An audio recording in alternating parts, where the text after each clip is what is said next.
Hello, and welcome to Paranoid or Protective De-Risking Client Cybersecurity for Partners.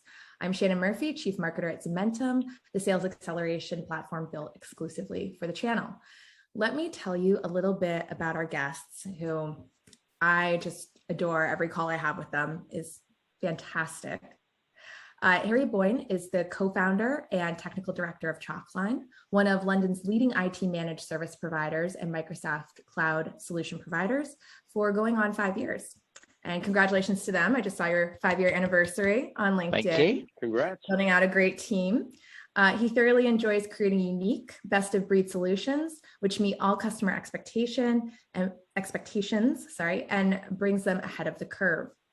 Al Alper is founder and CEO of Absolute Logic Inc., an MSP based in Connecticut, and CyberGuard 360, a channel-only company providing advanced cybersecurity platforms to MSPs, MSSPs, and IT service providers. They're also a Zementum partner, and we very much enjoy this relationship. It's fantastic. He is a serial entrepreneur, having founded several successful companies. Al is passionate about security and compliance. He can be found proselytizing about culture as a primary driver of security and compliance to international CEOs in NASDAQ, the halls of Harvard Business School and MIT, and in a myriad of boardrooms around the country. And myriad is one of my favorite words. So points on a lovely bio. So thank you both for being here today. And I just want to let this audience know we are going to have such a good time because we have some very smart gentlemen on the line who also know how to have a good time. Okay, so just got to remind ourselves the calls are recorded. That's all. Recording in progress. Exactly. So insurance compliance, it's top of mind for almost every SMB. That's why we're here. That's why we're holding this session. So what are the most common areas of protection that MSPs must offer their clients? I'll jump into that. I'll jump into that first, not to monopolize the conversation. So by way of background, we're deeply invested in the insurance space in our MSP. In fact, CyberGuard was born predominantly because of the relationship we have in the insurance space, amongst other, but in financial services writ large, but the insurance space in particular. And that was born as a result of one of the first regulations ever for the insurance industry around cybersecurity. It was a New York reg that came out it was promulgated in 2016. It came out in 2017. And as a result of that, there's more to that background. I won't bore everybody with it. That would definitely monopolize this conversation. Anyway, the insurance market over the last year and a half, give or take an ish, has gotten very, very restrictive relative to what they are willing to pay out on, and predicated on what MSPs are doing, not just for themselves, but for their clients. And so as MSPs consider what they're offering their client, and I want to add to this a little bit later on in our conversation with the DOJ's latest release, which is really interesting that it came out just yesterday in advance of this webinar. It's almost like they knew we were going to have this webinar and they made this announcement, but I'll get to that in a few minutes. What insurance companies are beginning to do, there's something called a DEC page or a declarations page in everybody's insurance policy. And what that declarations page, again, DEC page for short, does is it lists all the things that they will not pay for if you have not done them. Basically, they're the exclusions that says if you say you're doing training and you don't do training, we're not paying if you're breached. If you say that you have a firewall and you have a router, we're not paying if you're breached. So they are the list of what they will not pay you for in the event of a loss if you haven't fulfilled your obligation on that side. And so as MSPs consider what they're offering their clients, they need to, I strongly encourage, we do this in our MSP, I would strongly encourage you to review what their coverages look like with them. and see what is excluded from coverage in the event of, i.e., if they don't have training and they're supposed to have training, they're not going to be covered for a breach, and then offer those services. At a low level, what we've seen, and we've got some 150 plus clients in my MSP, what we have seen is that they have some entry level things that all carriers want their clients to have if they're going to have cyber liability insurance and they're going to pay out on a claim. Top of that list is training. And interestingly enough about training is they don't set a standard, they just say training. And so anybody who's anybody knows you have really good training and then you have check the box training. And all of that counts. I'm not saying that you should use check the box training, by the way. I'm just saying that all of it counts. And so MSPs should be not just offering training, they should be helping their clients actually go through the training. So in my MSP, as an example, when we onboard somebody, I take over the responsibility of getting their team to go through training. And we do that through a series of, we use our platform, our CyberGuard platform, obviously. So a lot of that's done on an automated basis, but even before that, we were doing it. And that relieves the burden from the CEO. And therefore, they're much more willing to let us impart that on their team. And that's really the top of the list for what insurance companies are looking for. Are you doing training? And then there's all the things that almost every MSP is doing: endpoint protection, perimeter protection, spam and email filtering. Those are kind of the four high bar things: training, filtering, endpoint protection, perimeter protection, that you need to have in place as a baseline if you're going to have a carrier cover you for cyber liability. Yeah. Don't forget MFA there. Yeah, point number 0. I know you're building yes, out MFA. a bundle. Harry, I know you're building out a bundle, and I think that could probably be inspiration for some people who are also building out their first cybersecurity offerings. And aren't you tiering based upon training as well? Well, so about 2 years ago, we created a bundle that we started selling to our customers that was a one size fits all. It was you didn't have these products. Let's bring in our essential products effectively. The COVID hit just as we were kind of getting on the right path, which didn't help, although we've still done quite a lot of deployments and most of our customers now have this. So it's things like everyone's got MFA, everyone's got some email filtering, Office 365 backup, elements like that. We're now creating our latest security bundle stack, which is taking far longer than I thought it ever possibly could.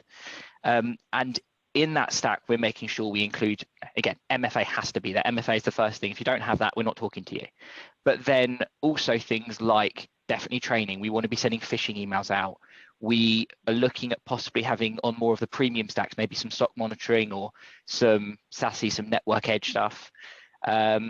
And also maybe looking at password managers and things that aren't necessarily always, they're a bit more productivity in between the two, but you're surprised how many people have still got that spreadsheet or that book that's on their desk or the sticky notes that are on their monitors, and they still don't change those passwords or they don't put MFA on it. So having a password manager which supports MFA, does dark web monitoring, all of a sudden that's a godsend for us. And I think that's what two things that you said are I think critically important. One of them, that's how unbelievably long it's taking you to build your stack, right? Because when we first started, it took us a year to put our stack together, a full year from start. Yep. Like, okay, we want to do this. What is it we want to do, right? So we want to protect constantly our clients. Aiming for perfection as well. I mean, yes, that's brutal, by the way. And that year, and it still wasn't perfect by any measure, but it was now good enough to go to market. And that stack was wide and deep, but it needed to be, right? Because if you think about the attack surface and how broad that is, and having to at least cover as much of that as possible at a price point that's reasonable, right? Because ultimately, if you build, I do this when I give speeches on this all the time. If you look at what covering the attack surface is, actually what I'll do, Shannon, I'll send this to you and you can send it around to all the attendees. I have this graphic that my team built about covering the full attack surface. And there are some 70 plus elements that would be added to your stack if you were to cover the attack surface at a rough cost to the MSP of between $1,200 and $1,400 per user. That's cost, right? So you couldn't possibly cover the entire stack, cover the entire attack surface. So you have to build something that is affordable but protective, and that's why it takes so long. I'm sure Harry's going through this now as he's building it. Like, okay, what do I weigh into this? And what do I consider basic and what do I consider advanced? And you've got that constant, the thing that you don't include is the way someone's going to get in.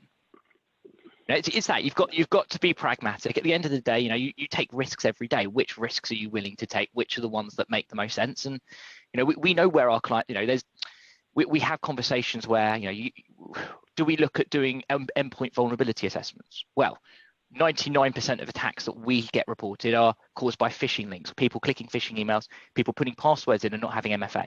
So actually, we should be focusing on what happens there. How do we protect our data? How do we protect our identity? And yes, endpoints are important, but maybe we need to be focusing elsewhere, initially at least. Yeah, absolutely. Because time is money, and you can't be everywhere all the time. Resources are finite. You have to 1,000% agree. Yeah. And so that brings me to kind of my next question. I love it. You guys are already anticipating this because we do want to talk about risk, right? I think that's a huge fear for the MSPs, the partners, right? And especially within the context of insurance, I'm very curious, where are you seeing, Al, where partners could potentially be leaving themselves liable? That's a great question. So I think what I find the most of, most MSPs I speak to, especially because I'm in the security space, everybody wants to be in the security space, selling security, offering protections to their clients.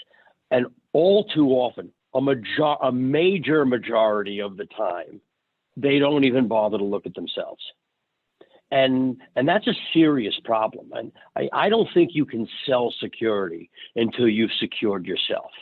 And that's actually one of the reasons it took us a year to build the stack. As we looked at the landscape of our attack surface, and I literally looked around saying, WTF, how is this even possible? I'm the guy that sells it. And we have gaping holes all over the place. Now, thankfully, I knock wood, that's no longer the case, right? But when we first started up with that, I was going to sell things that I wasn't even using myself. And so I think it's important that MSPs first look inward at themselves and their company and their employees and their infrastructure and their everything. And they should do a full-on assessment of them. I mean, it's one of the reasons why in our platforms, we give our partners a fully functional version included in their account for them to use on themselves. It's not because we're great guys, we are, but it's because we truly believe you have to use it to better understand not only its value in the security lifecycle, but why it's so valuable for your clients. And if you're not doing that, you are doing a huge disservice to your customer base. And frankly, I think you're leaving yourself open to litigation, and not just litigation by your client to you, but pass-through litigation by their customers who've been breached. Because if you look at CCPA or you look at New York Shield or you look at GDPR, and I can give you a litany of regulations, forgetting it for a moment about DOJ's latest announcement, which I'm still going to get to, there is pass-through liability. And so you can see your client's customers coming after you for not having protected data that you were custodians of. And you have an obligation to protect. And as a result of that, you're exposing yourself to this huge, in California, CCPA, and I'll stick with that for a moment, they have codified, they have embedded in the law the right to class action suit without proving harm. And so what they're saying is that I just need 20 people to say that they were hurt without proving it, and they can go after you, the MSP, in a class action suit. That is, for anybody on this call, if you don't realize the implications of that, you're homeless, because that kind of a suit pierces the corporate veil to the owner of the company. Yeah. And so your exposure is incredibly deep and wide if you're not taking care of your client. And the only way to really do that successfully is to take care of yourself first and foremost. Well, I mean, this resonates a lot with me. I mean, there's a slight frustration, I think, internally, because my guys, you don't have admin rights, and people get over it quite quickly. They understand what it's for. They understand that it's a requirement. But I've seen on Reddit some threads where people have said, my boss has taken away my admin rights. This is disgusting. This is war. This is this. And actually, no. The truth is, we're evaluating a few security tools that they've said to us. We're looking at a whitelisting product where it's a lot of work because we're having to build a whitelist. And they said at the beginning, just FYI, you are going to be your worst customer. You are the one with most of your team will be technical, so they'll be fighting against the system. They know best. They know what they're doing. They're qualified, and you've also got probably the weirdest set of applications with your RMM and your PSA. You're making constant changes, so it's the hardest environment to secure. It's also the one that needs to be kept the most secure. So when I deploy things like IP lockdown, when I have conditional access, and all of a sudden, the guys, when they're at home, they're not able to get in as well, or they're having to jump through extra hoops, and oh my God, I've had 4 MFA prompts in 15 minutes, or they've had another phishing test and I caught them out. It's things like that actually, they don't really, I think it's a culture thing. People have to understand that as an MSP, if one of our customers takes on a security measure, if we don't take it on, it's not an option. It's not a discussion. I'm not willing to have it anymore. That's as simple as that. Yep. Yeah. Well, because we already know MSPs are a target for these data breaches. So if you're not stops me sleeping. What'd you say? Stops me sleeping. I know it's like the thing of nightmares, right? So we know MSPs need to be bringing this technology in, testing it themselves so that they can be the best advisors to their clients, so that they are protected as well. Do you guys want to get into any specifics of what you feel like MSPs need to be doing to keep themselves safe?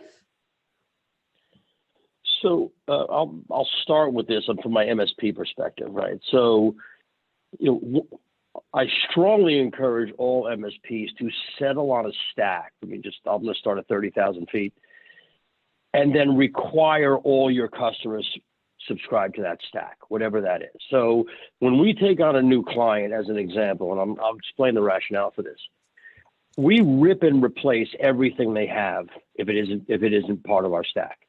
I don't do that because I try to sell them more. In fact, because we do all in seat pricing, they're getting it regardless. And it would be a lot easier for me not to replace what they already have. The problem with that is, in the long run, it's much more expensive and much more risky, because now, instead of supporting the known stack that you have, you're supporting 100, I'm exaggerating, apologies. So you're supporting a dozen endpoint protection products. You're supporting it becomes 5 hundreds very quickly. It really does. You're not exaggerating at all. And you couldn't possibly be good at all of them. It's just not possible, right? So when you take on a client, and I would strongly encourage everybody on this call, if you're not doing it today, go back and re-onboard all of your clients. Because when you bring them into your stack, 2 things happen very, very quickly. You, as an MSP, become much more profitable. You become more profitable because you know your stack better, you know how to lock it down better, you know how to handle the incoming tickets better. Your efficiencies go way up, margins go way up.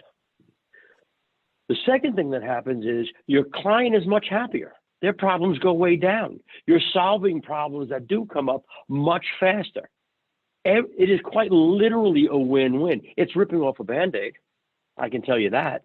Nobody likes change. Yeah. However, it will be the best thing that you could ever do. I mean, we've had that has been, I mean, we've accidentally done this. We didn't walk in planning to do this with our customers, but it somehow happened.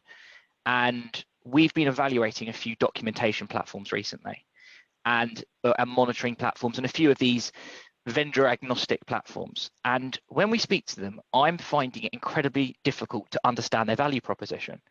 And I'm feeling like I'm talking a different language, and I'm on these calls with them. And I don't understand how you've got all these other MSPs who are just saying this is brilliant. We're running our lives on it, and I'm looking at it and saying I don't understand why we aren't rather. And it turns out it's because we standardized, because we don't have 18 different firewalls that we have to know how to change a rule on each one. We know what they look like because all our firewalls are the same. It's the same vendor. It's pretty much the same models. If they've got HA, it's a flag. It's something we put in IT. It's fairly straightforward. I've now realized what a difference that's made with our MSP, and it's something that if you're not doing, I second that. I strongly recommend doing that ASAP. That's interesting. You're almost saying like these products aren't brilliant to me because I haven't allowed for like the bloat of why this problem would even occur. Right.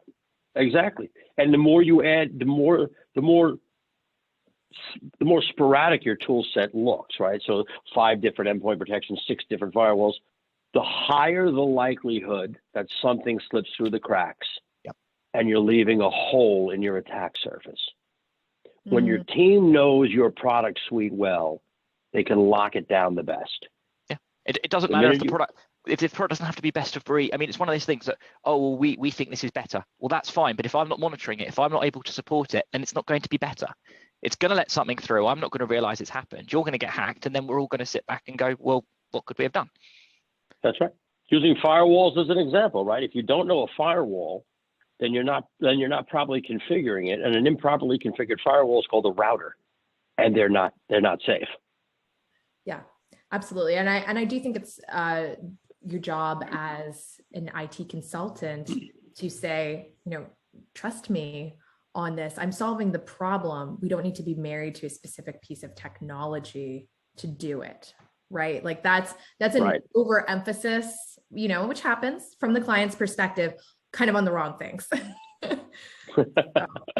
So I think that what a lot of MSPs, and hopefully this helps them as they consider potentially standardizing.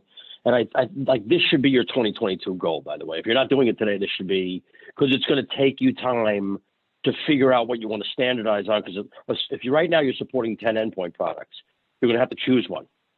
If you're supporting 5 email filters, you're going to have to choose one. So just accept it'll take you a year to get there for a moment. Yeah. And then you're going to have to start re-onboarding your clients and moving them over. So one of the things that we've done this on just give me one sec, Harry. I know you jump in there, but I just want to just finish the train of thought for a moment, is that you don't sell products, sell solutions. Because when you sell products, 2 things are true. They're going to want to know why they don't have that Fortinet and why you're putting in a Meraki.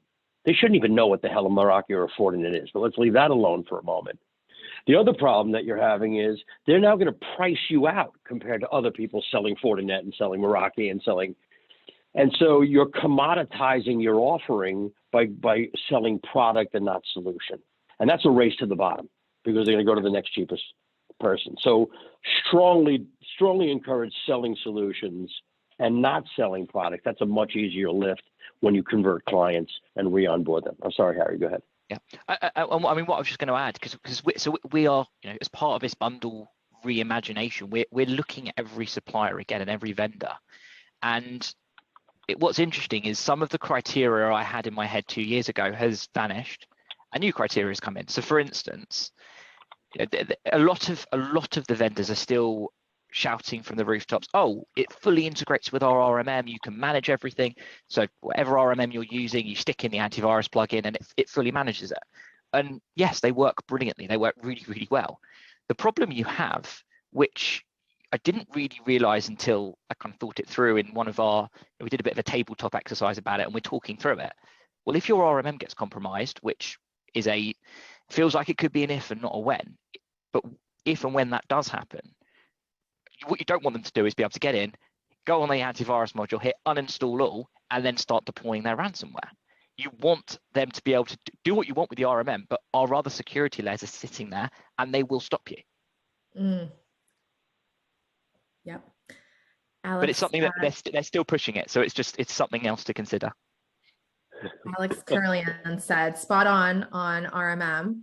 And I recognize that name. Thank you for joining us again, Alex. So remember that every single tool we use that makes our life easy is a way for hackers to get in and exploit our ability to service everybody. So I know that Kaseya has been top of mind for everybody because they are the latest headline, and unfortunately they also were a major headline for some time. But before them was WebRoot, before them was ConnectWise, before them was Datto, before that was SolarWinds. No, and it will loop again. And it will loop again, right? There isn't a single tool out there that isn't insecure. That's just a fact. And it, you have this. There is this remote working debate about what should and shouldn't you be able to do remotely. And at the end of the day, you have to be pragmatic. You have to have some access. But then the honest answer is, well, if you can do this from home, so can a hacker in pick a country. And yes, you can geo block IPs. They can set up a server here. It's happened. There's nothing that stops that. And yes, you can block unless you get it private broadband connections to each house. And there's still ways. At the end of the day, you can still have your son, partner, whatever it might be, go onto your machine and do something. There's risks there, but everything has got to be assessed. And you think, I always go on, well, what's the worst thing that can happen? And you can imagine I'll go on for days about that. But you have to you want it to be that it's isolated to a single layer. Otherwise, it's game over. I'm just imagining Harry every morning with the cup of coffee, gazing out the window, like he's been on the same "what's the worst that could happen," but it started 3 days ago. He doesn't need coffee, I'll tell you that. Yeah. In fairness, when the Kaseya attack happened, I remember I think 4 o'clock the following morning, I've woken up and I've gone, right, I'm just sitting there, I'm just reading through logs. Nothing has happened, but I'm reading every log. I'm writing out a list of, right, if this has happened, then this will happen. Then trying to just justify it. And I think it sounds like quite a lot of MSPs were going through that similar, maybe not at 4 a.m, but going through a very similar journey on that day, because it used to be that when someone goes down, everyone laughs and goes, oh well, I'm not with them, I'm better. It's not that. It's not all luck. That downplays the conversation, but a lot of it is. It just so happens that you weren't attacked today. Right. Yeah, absolutely. So, let's not make it a point of pride, like you work with that particular vendor. Karma will work for you, or will not work for you there. So just so you know, in our MSP, we are an on-prem Kaseya shop, and we weren't hit. I believe it was 20% because we start with 0 rights, and we only add rights that you're allowed. And that's 20%, and 80% is luck. Right. We just got lucky. How much of that, whether that's right or wrong, I believe in the 80-20 rule. I don't think we're smart enough to be the 80. So we've got to be the 20 part of that. Right. So, but I think that, well, 2 things are true. The way we handled it was, I thought my team did an extraordinary job. We weren't affected. We notified, we were transparent to our client base.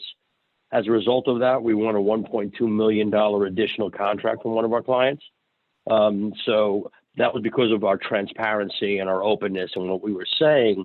I'll also say to Kaseya's credit, and I know the channel is not a fan of Kaseya for a variety of reasons, I thought they handled it extraordinarily well. I think that they took the initiative.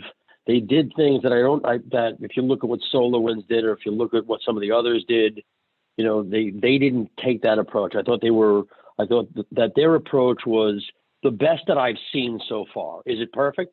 There's no such thing. But best that I've seen so far in hindsight, right? So looking at SolarWinds and Datto and ConnectWise and Weber pointed fingers at the MSP. I'm like, are you kidding me? Like, you can't point fingers at the very. Anyway, that's a different discussion. And there were some vendor wars which I'll not name during this Kaseya issue, and I wrote back to those vendors and made it very clear. I said, don't get me to sign a petition against this. Don't get me to do this. I'm telling you now, I'm siding with Kaseya. I said, they're right. In this instance, right, and not always. I just think they did a terrific job on that. But one of the things I thought was a really great outcome of the Kaseya event, it really forced a majority of our brethren in the MSP and MSSP space to be introspective and say, Jesus, what about us? How do we, because for the first time I was having real conversation with our MSP partners in CyberGuard. How do we deal with something like this? Like, what are you doing to help me? And how are you taking care of the data? I mean, before, MSPs would just sign up. It was an interesting, and I welcome those conversations. Yeah, no, that's a completely valid point. Related to this, how often do you think MSPs should be reviewing their security policies and procedures, and perhaps that of their vendors too?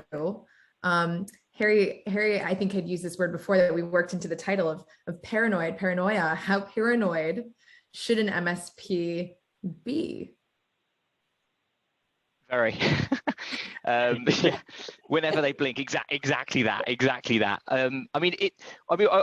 Just on that note, I mean, we've had customers who will forward us like BBC News links. Oh, these people have just been hacked. Are we fully protected? And we reply, and the answer is no. And yes, people may look at that and go, well, that means no. It doesn't mean we're crap. It doesn't mean we're not doing our job. We would be completely negligent if we said to you, you were fully protected. It's a very different.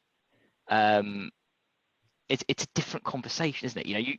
It might happen. All we can do is add layers of protection. Your house might still get broken into. It doesn't matter if you've got a security guard at the door. It can still happen. And some of the conversation is not necessarily about the protocols you had in place to prevent it happening, but how you're going to respond and how you're going to limit it. It's very different to one user's email account getting hacked and a few emails going out and a full-blown ransomware attack. One is very easy to recover from, a bit embarrassing. Everyone has a bit of a laugh at your expense, and there might be a few damaging emails. One of them is, business can be off for 3 months. Yeah, I think that, like Harry said, you need to be paranoid as hell, right? We quite literally have the keys to the kingdom. And so, I don't know how many, if you think about all of your clients, you could destroy, think about the 1,500 businesses in the Kaseya attack. By the measure of most of the more recent supply chain attacks, Kaseya was small. It was big headline, small consequence.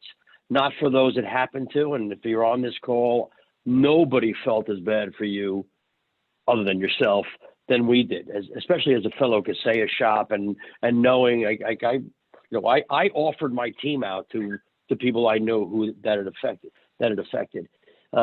But you need to be very paranoid. We literally hold the keys to our clients' livelihood. When I talk about our customers, our stakeholders, so I talk about our stakeholders in a much broader sense.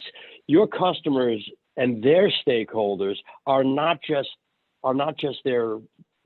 them and their financial bottom line, and it's their employees and the families that eat because of those employees. It's the vendors that they buy from and the families that eat because of those vendors paying those salaries. It's the customers who rely on them. Think about the supply chain problem today. You walk into the store, you can't get toilet paper. I mean, this is what happens when your clients go out of business. Somebody isn't going to get something from them, and they may not have any other place to go to get it, by the way. And so our role and responsibility as MSPs is, this sounds somewhat egomaniacal, is greater than most people really understand, because there's so many people in that stakeholder chain that ultimately rely on us to do our job. And our job, first, if you asked anyone in my MSP, what is the single most important thing we do for our client? And I encourage anybody to go on my absolutelogic.com, go on the website, call the phone number, and whoever picks up the phone, say, what's the single most important thing you do for your clients?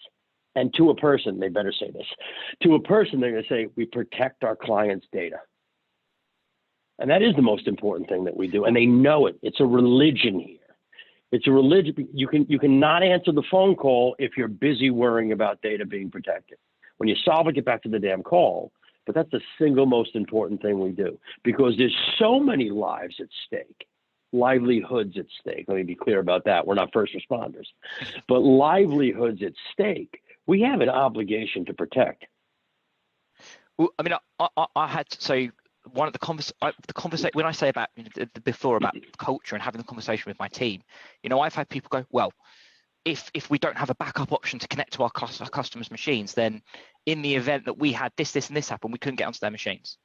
And I just turned around to them and said, right, I can have two conversations with the CEO of my customer. Conversation one is, we're really sorry, we've messed up, we can't support you for today. You're going to have a bit of a bad experience if you need support. Our tools are down, we're taking it as a precaution, or we did something silly, or whatever it might be. Option two, really sorry, Mr. Customer, you've had a ransomware attack. Wait for the call. You're down for a few months, you know, days, months, whatever it might be. There's going to be disruption. You know, look for you're going to need a press contact. Give your insurance. Go through that whole process. I don't ever want to have conversation number two. I will have conversation number one every single day if I need to. We won't look particularly competent, but if it's to save us from a breach, if it's to do the right thing from a security standpoint, then there isn't a conversation. There isn't a debate. It is a no-brainer. So I'm going to send you, Harry, I'll send it to you too, Shannon, for everybody. So in our Kaseya response, again, we weren't breached, but we immediately shut. So I got, you know, again, it's about the community is the most important thing. We knew something was happening before, about 45 minutes before Kaseya shut down servers. We had already shut ours down because someone in the network alerted us to the chat on Reddit. I jumped on Reddit. I saw one of the people on there saying that it was happening to them. It seems these days. Quite literally. I called one of them. They're like, "Yeah, this is actually with a couple of expletives happening." I got off the phone and immediately shut our servers down. And in our response, and I'll send this to both of you so that you can send it out. We have a standard email template for when one of our tools goes offline, particularly one of our support tools that says, this is how you open a ticket during an outage. And so it's already built into our incident response as to how we manage that. And that's why I said our team handled it really well, because we hit the playbook and they pulled it off. They made me look really good. I'll just put it that way. But it was really. I'll send that to everybody so that you can take a look at that. That will help you, Harry, also. So awesome. Yeah, we'll definitely send that out in supplementary materials, guys, for sure. And yeah, that playbook. I mean, we're on that journey. We're not fully there yet. You know, we've been working on it for, well, we're ISO accredited, so we have bits. We've got chunks of it, and in the event of a disaster, obviously we're able to recover. But what we want is that well-rehearsed fire drill type scenario that, you know, every quarter, everyone's going to come in. I'm going to tell everyone, right, half of you carry on, half of you down tools, get in the meeting room now. Here's the situation, get me out of the situation. And I'm going to sit there and play Quizmaster, and any curveball I can bring them, I'll bring them. And it's, you know, it's there to make sure we learn from the mistakes. And we've done it a few times, and already it's little things, you know. The example I always give that I think I've copied out of someone's webinar was, who's feeding the team? You know, in the event this is happening and everyone has got their heads in it, you need to make sure that someone is making sure these people are eating and sleeping and not, you know, ideally dropping dead at their desks. Because at that point, you know, you're in a real trouble. You know, if whether it's a response to an attack or an attack itself or whatever it might, a preventative or it's happened, you need to make sure that the team's looked after. And if you have someone who's right, you need to just do that and everyone else focus on the job, it gets things done much quicker. Yeah. Yeah. 1,000%. I think that, you know what, I think the question was, you know, what should MSPs do? If I could go back to that, there's just some, like, easy, that's probably a little strong, things to do if you're going to make a list. The first thing you should do is, again, reflect on yourself. Do a risk assessment of your organization. Do a real risk assessment of your organization. Like, where do you have holes? Make sure that your team knows the company policies and procedures front and back. Make sure they're doing training. They're going through some form of training, and not just one and done, take a quiz and you're done, but ongoing training. I'm pulling a lot of stuff up from our platform. So, it's some semi-pitch, but barely a pitch, frankly, because whether you use us or not isn't relevant, because there are tools out there that do it. You should be running simulated phishing campaigns against your own team. You should be doing quarterly vulnerability assessments on your infrastructure. You should be doing annual pen tests against your infrastructure if you're hosting any of your own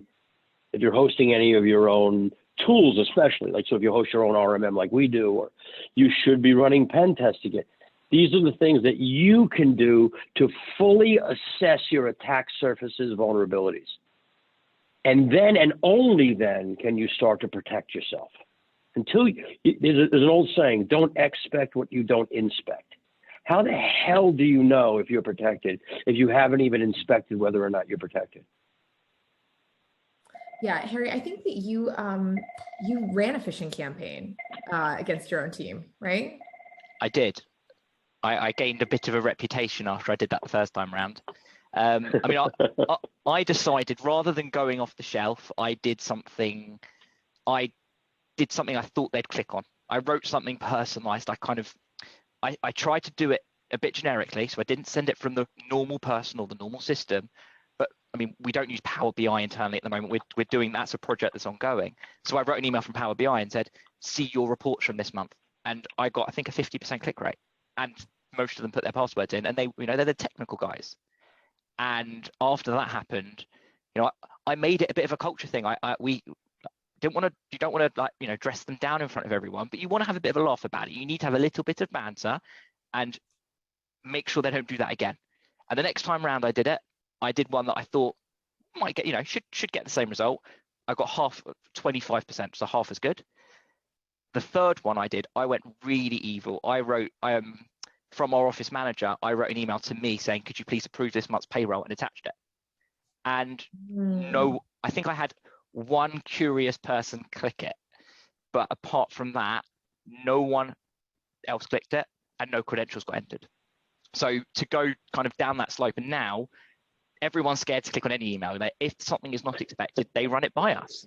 And that is what it should be. It's not, you don't want fear. You don't want someone sitting there like pointing a gun at them every time they open an email, but they need to understand that, just check it over. If you're not sure, ask someone. But not only that, there is no, there's a little bit of banter. If you click an email and you put a password in, I'm going to laugh at you a little bit. But on the flip side, you need to tell me now, because you tell us now and it's fine. Tell me in a week's time when I found an attack, that's a firing offense. You need to have that, that's it. You don't want to shame someone into, if you've done it, go into the room and you're going to get a written warning. No, if you've done it, mistakes happen, and quick communication means that we can disarm it before it gets bad. Let us know and we'll handle it. But we can only do it if you tell us. And, so there's and a the lot of that important education. piece of that is pick a tool that gives you that visibility. Don't step over dollars to get to dimes, right? You need to pick a tool that gives you visibility into how well your team is performing. And whatever the task is, it doesn't particularly matter. Because you can get free, or semi-free phishing that don't really fully expand on what the results look like and who it was and which were the triggers that made them move. Same thing with phishing. Same thing with training. Same thing with policies. You need visibility. Pick a tool that gives you as a leader visibility into how your team is performing without having to do spreadsheet. I almost used a bad word, sorry. Without having to massage a spreadsheet to get the information you're looking for. If you're going to spend an hour to get information out, you're never going to do it. Yeah. Just never going to happen. Yeah.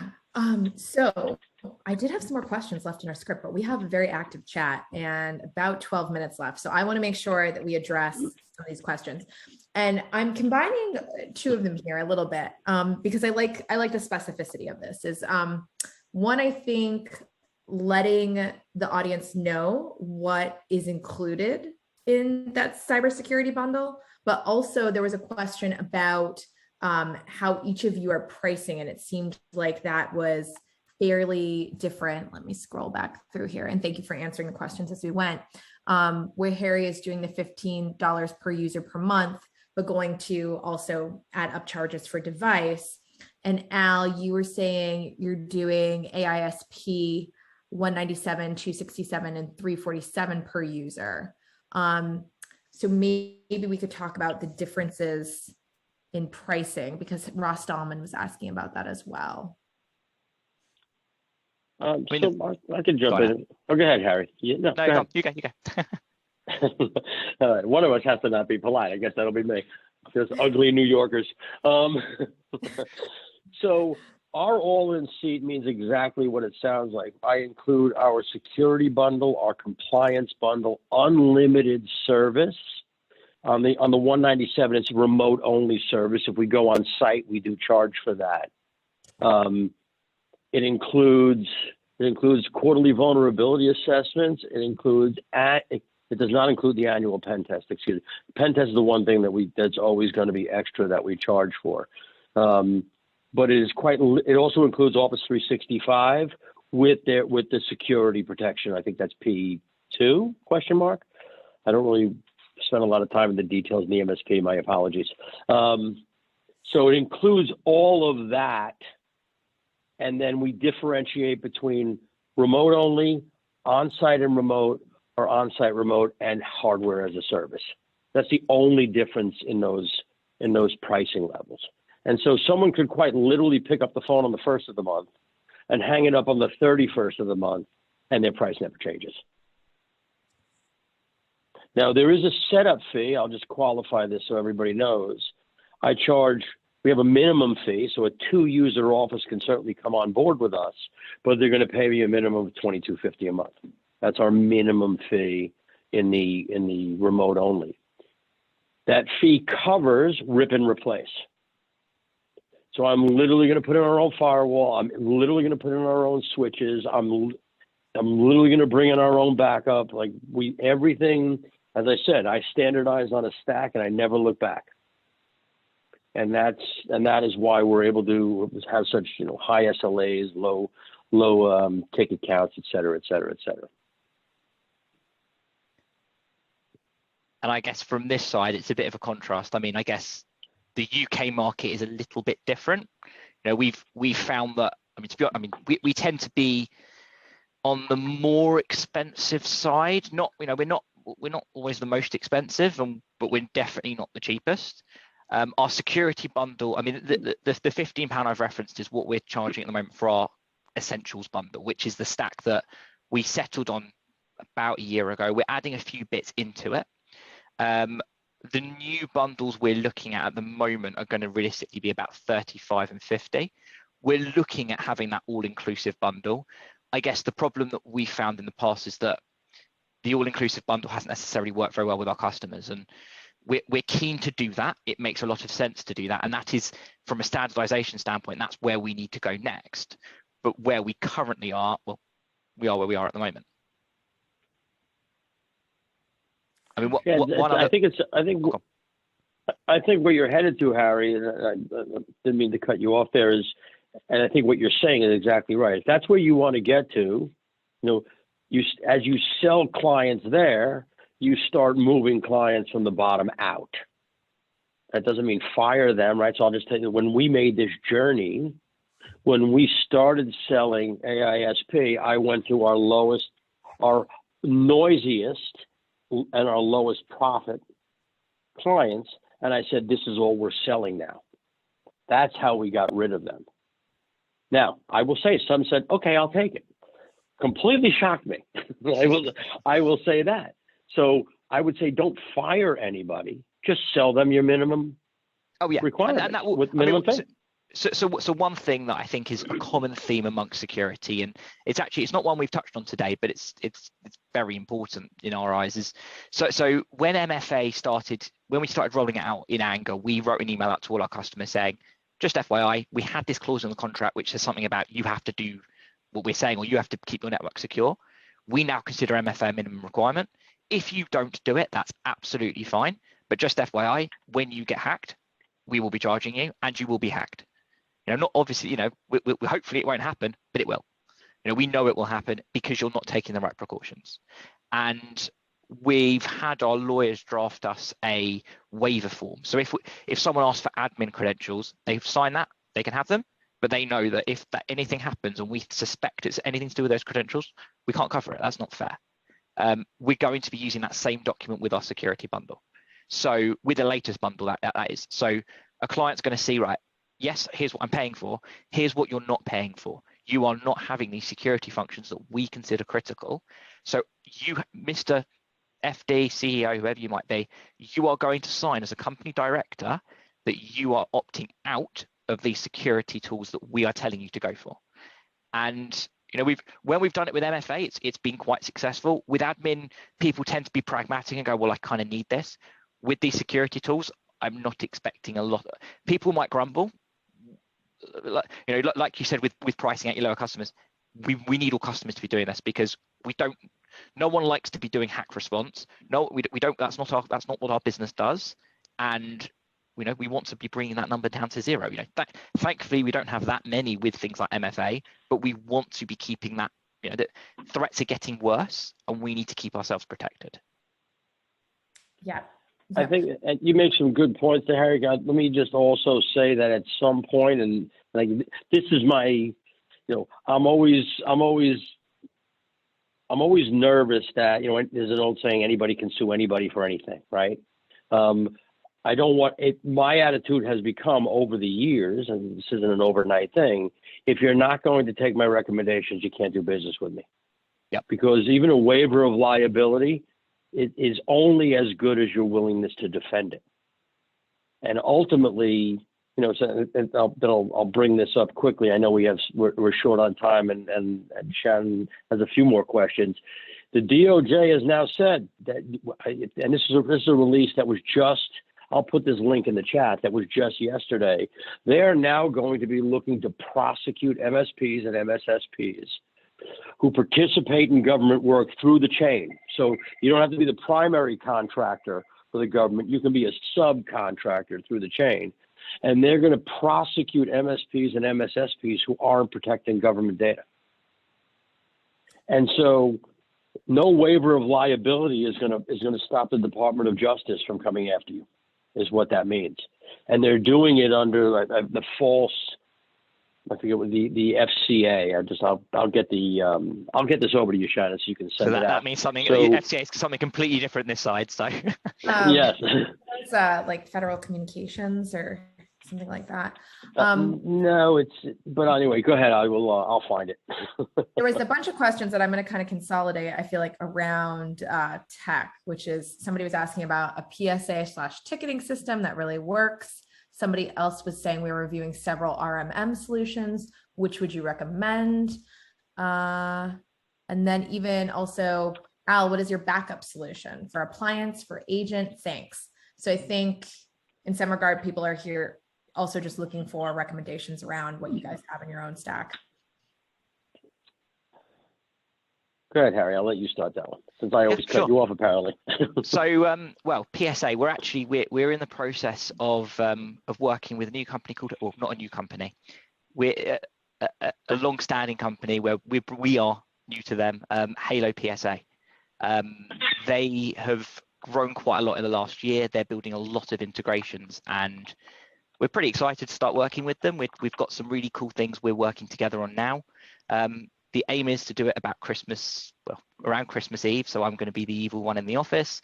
But yeah, I mean, that's where we're going. RMM-wise, we use ConnectWise Automate, which we found to be pretty agile. We can use it quite a lot. It's very customizable with things like scripts and integrations. There's a lot of AV integrations, although we're not using them. and backup integrations, but again, not using them for the same reasons. And backup wise, we use Sigra. So let me start by everything with me is an explanation. So invest in your tools. Invest in tools that you can automate the most. And the reason I say that, so we're a Kaseya shop on RMM, on the RMM side, and we're a ConnectWise shop on the PSA side. If you consider both of those tools, this gray hair is real, by the way, they are effectively the DOS of their respective categories, right? They're kind of clunky, they're kind of old looking. The reality is, the reason we use them is because I can do more with those two platforms than I can do with any other platform out there. And just so you know, every 3 years, my entire company evaluates every single tool we use to see if it's still the best on the market at doing what we're trying to accomplish. And I've switched in the past. And so, and I'll use my RMM as an example, Kaseya. For what we do with Kaseya, here's a simple example. With Kaseya, I am able to automate the changing of administrative passwords every 15 days to a 24 random character, upper, lower, number, special character password on every system across thousands of endpoints and domains, and update IT Glue automatically with that. So none of my engineers need to know what the password is, right? That's a simple example, and it's not as simple as it sounded, believe it or not, but it's a simple example of why, for me, automation matters. Because now I've closed a serious hole in the attack surface. Most MSPs, I won't say most on this call, I'll be respectful, for most MSPs I know, have used the same admin user and password across their clients for ease of use. Unfortunately, that is a gaping hole in your security posture for your client. And so every single local or domain admin on network and in our system has a completely different password that's at least 24 characters long. And almost nobody knows what the hell it is because it changes every 15 days. But I've automated all of that. I automate workflow on our PSA. So you need to pick a tool that's going to work best for you. My recommendation is pick one that you can automate the hell out of. Because what we're able to do with automation is never hire somebody else to do what a robot can do for you. And our most expensive part of our business is people. Yep. And they are also the most unreliable. I mean, what's interesting what you said as well. I mean, when you're looking at tools, there is a lot to be said about, there's 3 tools. It's 6 of one, half a dozen of another. You end up with some when we've looked at other RMM solutions. Yes, it does these things brilliantly, and then it doesn't do these things, and you've got to migrate, and it's going to be this pain. The truth is, you pick a partner you can work with. Pick someone that you're higher, not higher for the personality, but pick a partner that you are confident you can grow with. They have the right integrations. They're saying the right things. They're showing maturity. If they tick those boxes, you can work out the fact it doesn't have a script to install Windows 10. You can work out the intricacies. There's always a way. Yeah. Harry, I might have to have you contribute a blog to the Zementum site about how to choose a vendor.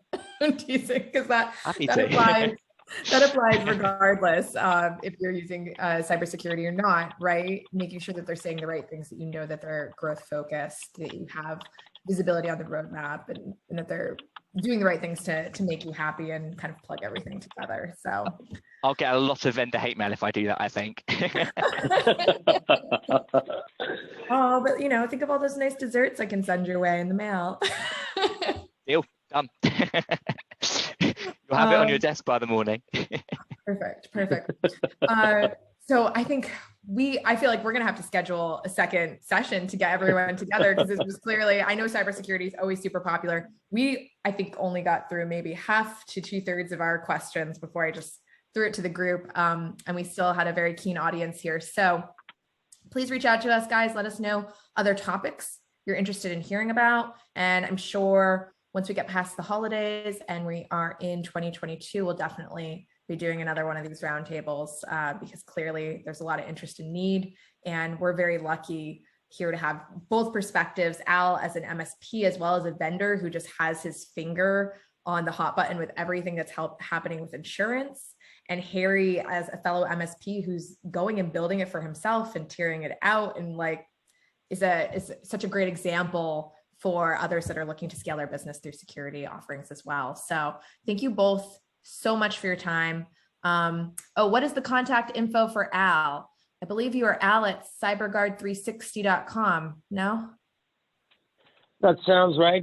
Everything finds me eventually. I'll just put it in here. I don't mind.